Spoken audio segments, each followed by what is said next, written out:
mas-uuliyiinta maamulka gobolka Sool qaybaha kala duwan iyo wasaaradda waxbarashada ayaa saaka socdaal ku tagay dugsiyada sare ee imtixaanaadku ay ka socdaan iyo dugsiyada hoose waxayna socdaalkani ugu horreysiyeen dugsiyada sare ee Muuse Yuusuf iyo Ilays sidoo kale dugsiga hoose dhexe ee Imaam Shaafici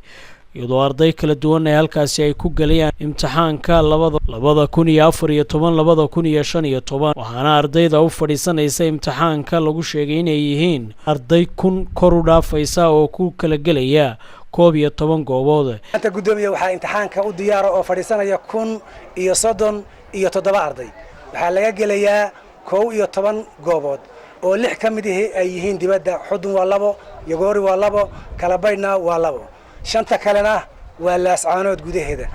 waxaan idin rajaynayaa in ilaahay imtixaanka idin fududeeyo si nabadgelyaana oo idinku dhamaado saddex qodob baa idinka la idinka rabaa qodob akhlaaq dirayskii iyo waqtiga aad ilaalisaan macallimiintana waxaa laga rabaa waalidnimo iyo inay ardada sidii waalidnimo ahayd ugu shaqeeyaan deganaanta waxay ka mid tahay imtixaanaadka ayay ka mid tahay deganaantu farxad noo ah ardayda quruxda badan ee maanta u diyaarka ah qalin jabintii dugsiga sare ee sanawiga ah runtii xusuus gaar ah ayay xusuusinaysaa maalintii form 4ka imtixaanka aan u fadhiisanayay sidii aan ahaa farxadeedii baan xusuustaa insha Allah ta'ala waxaan idin rajaynayaa guul in aad noqotaan gobolka ugu horeeya ardayda ugu aqoon badan ee ay ka soo baxda sanadkan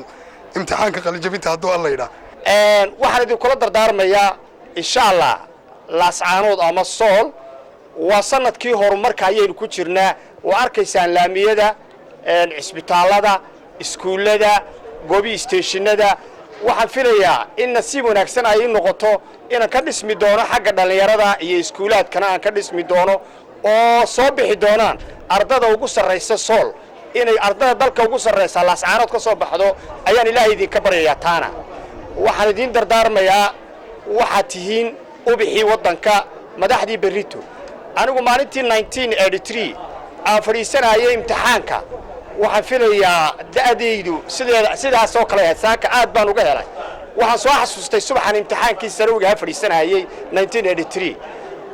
waxa laga yaabaa annagu jaanis badan baanu haysanay aydaan idinku haysanin maalinta ayaan anagu haysanay faraxsanahay maanta annagoo ka mid ah ardayda ka qalin jabinaysa dugsiga sare ee Muuse Yuusuf waxaan u mahad celinaynaa gudoomiyaha waxbarashada gudoomiyaha gobolka gudoomiyaha iskoolka Ilaahay Raxmaan Raxiim waxaan ku bilaabayaa magacayga Ibnjiid Xuseen waxaan saaka u fadhiisanaynaa imtixaankii shahaadiga ee form 4ka waxaan rajaynaynaa in Ilaahay nagu guuleeyo waxaan kala rajaynaynaa wasaaradda waxbarashada inay imtixaanka si cadaalad oo rasmi ah u soo baxdo darajooyinkana wixii aan ugu beegma anagu diidimeen marba waxaan keensanaa ku qanacsanahay gudoomiyaha wasaaradda waxbarashada Maxamuud Bisile ciidamada ammaanka iyo dhammaan bahda saxaafadda insha Allah waxaan rajaynaynaa inaan gobolada Soomaaliland oo dhan gobolka Sool aan u soo hoyno guul gaar ahaan dugsiga sare ee Muuse Secondary School geesta kalena wasaaradda deegaanka ee Soomaaliland ayaa gudaha magaalada Laascaanood saaka ka qaybisay dhir waxaana munaasabada dhir qaybinta ay ka qayb galay gudoomiyaha gobolka Sool taliyaha bilayska gobolka iyo isuduwaha wasaaradda deegaanka ee gobolka Sool si xaalufka iyo cimilada si kululaanaysa ay u yaraato loo yareeyo taas ay ku soo tabceen oo ay keeneen wasiirka iyo agaasimaha guud ee wasaaradda gobolkana haddaynu nahay la yiri bada saabku habeer geedka ugu horeeya dadweynahana ha ku booriyo qof kasta maalintaas sidoo geed u beeri lahaa marka ku soo dhawo gudoomiye halka geedka ugu horeeyana noo beertay dadweynaha fasaxdin la dadweynahana in loo qaybiyo aad noo fasaxdin marka labaad waxaan u mahadnaqayaa wasiirka wasaaradda deegaanka Shukri Xaaji Ismaaciil Bandare oo ah wasiir aad u mudan oo isku hawsha la dagaalanka xaalufinta dhulka deegaameynta iyo dhirbeerista dhulka ilaalinta duurjoogta waa wasiir hawshii uu u igmaday madaxweynuhu runtii ka soo baxday